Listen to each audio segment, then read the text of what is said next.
আসসালামু আলাইকুম। ওয়ালাইকুম আসসালাম।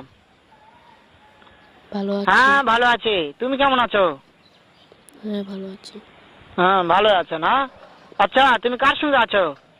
আমি হেমন্ত মামার সঙ্গে। ওই মাদার চোদের সঙ্গে?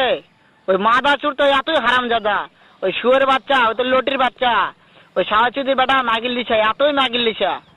ওই হারামজাদের আমি সামনে পাইলে একটা এমন একটা চটকানি মারবো, শালা মাদার চোদ। শোনো, তবে কি আছে, ওই মাদার চোদ ওই জায়গায় আছে নাকি? ও আমার কথা সব শুনতেছে। ওই সাওয়াচুদির বেটাকে শুনে শুনে আমি বেশি বলবো। শুয়োরের বাচ্চা, শুয়োরের বাচ্চাকে আমি একটা এমন একটা চটকানি মারবো, শালা শুয়োরের বাচ্চা, লটির বাচ্চা।